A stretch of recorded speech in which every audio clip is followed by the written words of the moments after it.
गोर्खा बजारको डाँडाको एक्कापट्टि कुनामा रहेको रानीवन, जसको आफ्नै इतिहास र धार्मिक महत्त्व छ। रानीवन छेर्चामा मासिँदै गएको जङ्गल र यहाँबाट बिहानै देखिने गोर्खा बजारको विभिन्न ठाउँहरू। बिहान बिहानै उठेर हिँड्नु दकुर्नु शारीरिक स्वास्थ्यको लागि मात्र होइन, मानसिक स्वास्थ्यको लागि पनि जरुरी छ। बिहान बिहानै उठेर दकुर्ने र हिँड्दै आफ्नो वरिपरिको ठाउँहरू पनि घुमौँ। Welcome to good morning Gorkha. बिहानको 6 बजिसक्यो। काम बिस्तारै झुर्किँदैछ।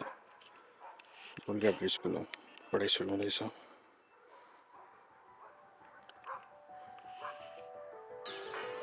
रानीवन मन्दिरभन्दा माथि एउटा ग्राउन्ड रहेको छ। त्यो ग्राउन्डभन्दा माथि एउटा डाँडा रहेको छ।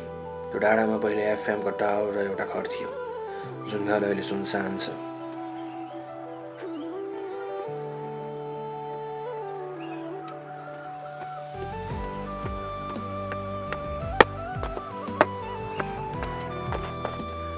अहिले बाख्रा चलाउने र पिकनिक खाने ठाउँ बनेको छ।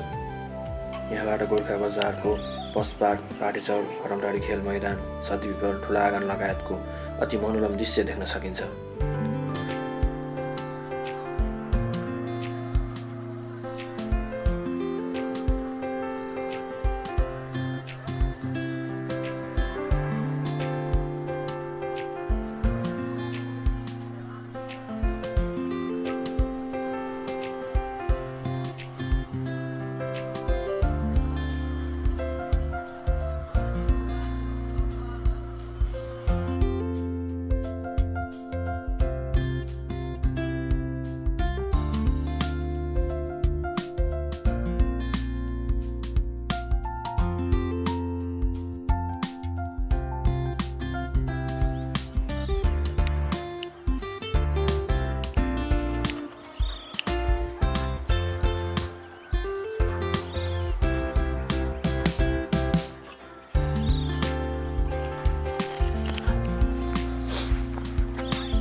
रानीवन छेर्चामा बाक्लिदो बस्तीले रानीवनको जङ्गलहरू पातलिँदैछ।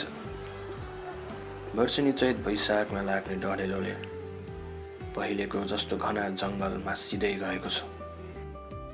रानीवन र गुहिरेभिरको जङ्गललाई जोगाउन न त स्थानीय नै सचेत देखिन्छन्, न त सरकार निकाय नै।